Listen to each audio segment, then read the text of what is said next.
Our reading this morning is by my colleague, Reverend Angela Herrera.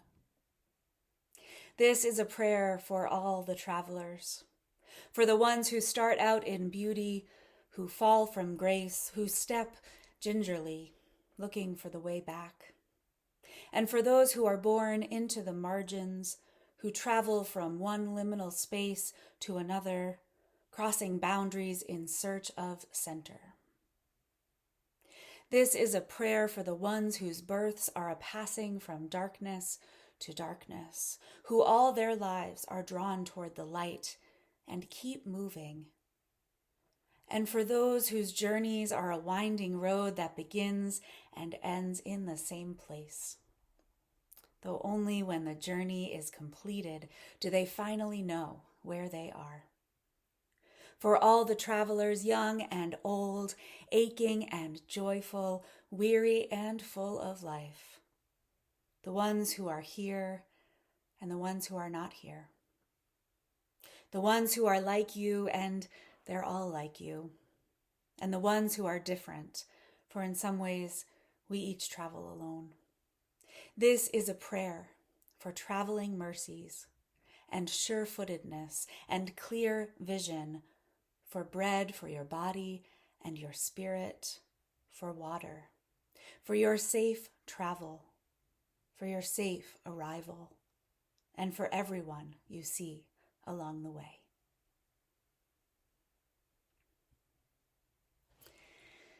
The American author and writer Starhawk once wrote, "We are all longing to go home to some place we have never been, a place half remembered and half envisioned.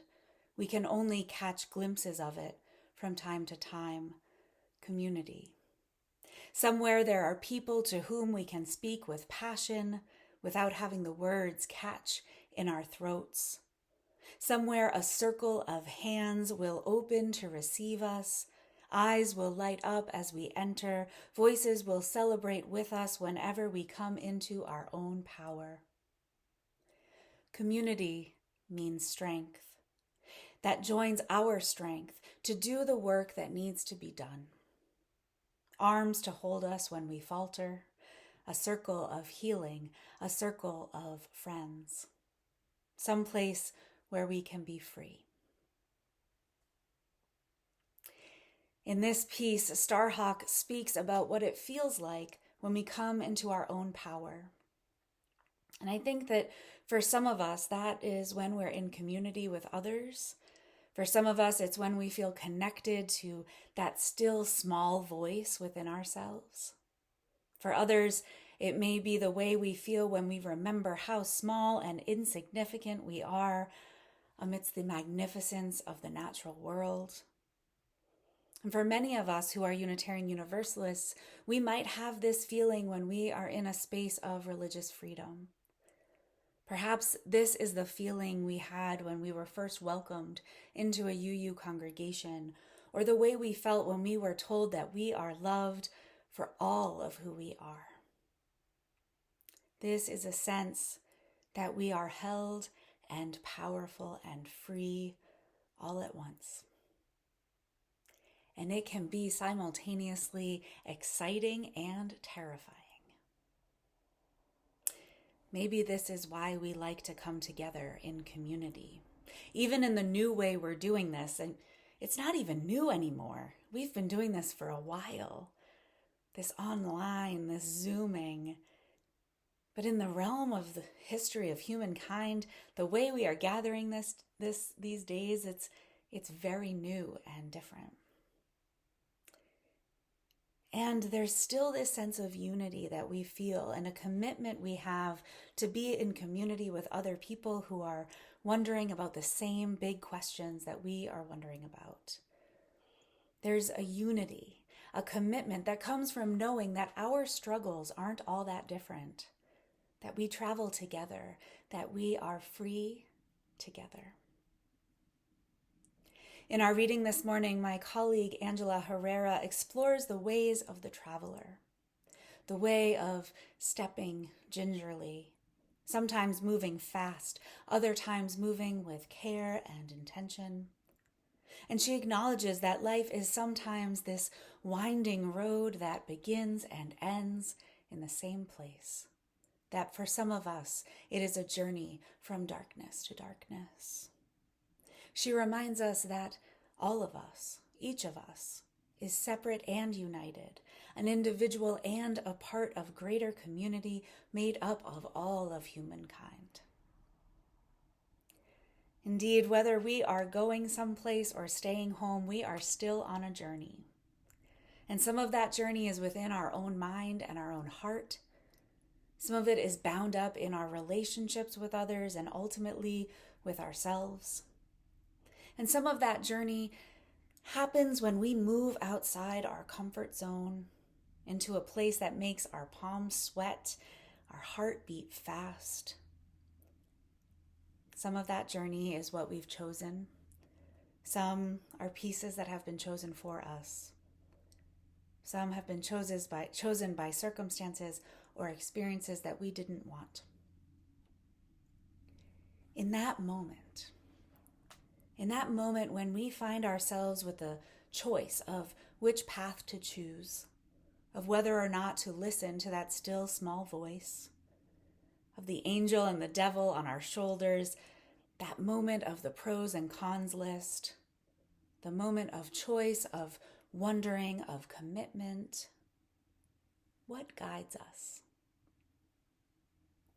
What is it that helps you find your way forward? Do you keep on moving forward because you're being propelled in that direction?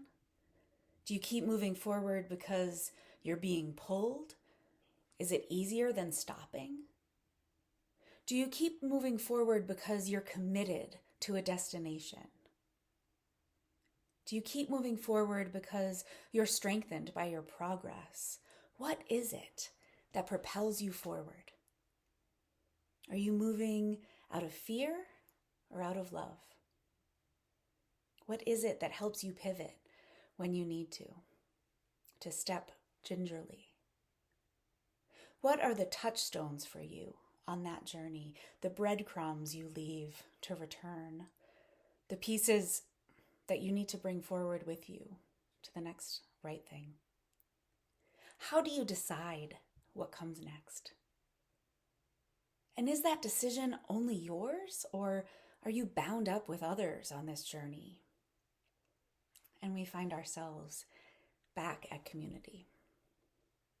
Our Unitarian Universalist Association president, the Reverend Susan Frederick Gray, says this. She says, "We sometimes wrongly say that it is the absence of a creed that's most important to who we are as Unitarian Universalists. This is wrong. Any one of us could practice religious freedom at home on Sunday mornings, or without tuning into YouTube.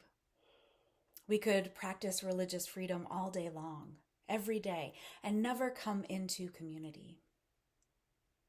It is covenant that brings us out of isolation.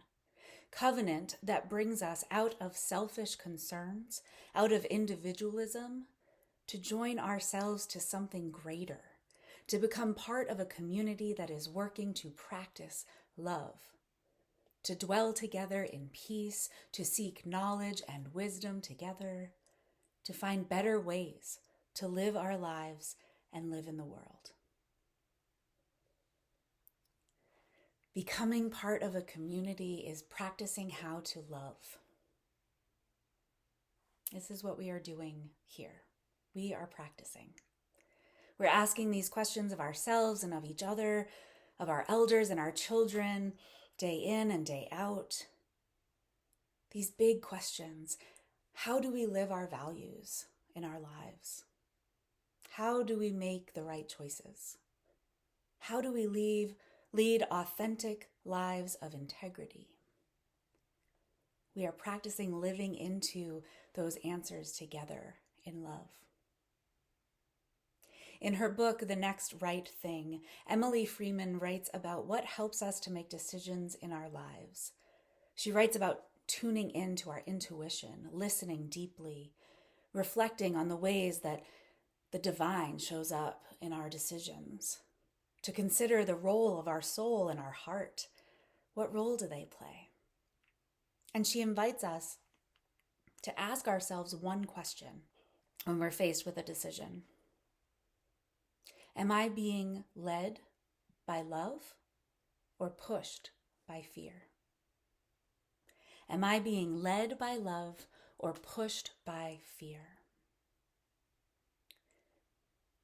In the process of considering what is the next right thing to do, in the process of deciding which way to go, in the process of discerning and searching and committing, am I being led by love or pushed by fear? Some have said that the feeling of fear, that feeling fear and doing it anyway, is the definition of courage. But I would argue that courage is deeper than that. I would argue that courage is listening deeply to what the fear is telling you and searching also for the love that is leading you. Maybe love is leading you somewhere scary. Maybe church is scary. Maybe visiting your friend who's sick is scary. Maybe coming out to your family is scary. Maybe going to that recovery meeting is scary. And maybe at the center of all those things is love. And if love is leading you, then maybe that's okay. But if fear is pushing you, maybe it's time to pause and to listen deeply for the voice of love, of community, of belonging, of shared humanity. So I invite all of us into a space of living the questions. I invite us into a place of practicing how to love. I invite us all to a place of finding that balance between who we are and what we need and who is traveling at our side. What do you wish for your fellow travelers? And do you wish the same for yourself? What is the covenant you share?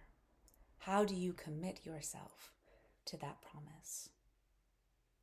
Are you being led by love or pushed by fear?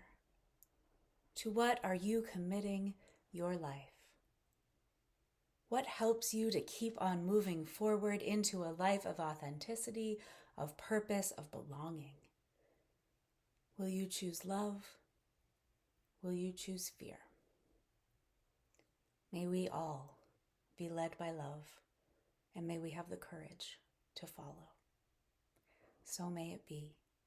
Amen, and blessed be.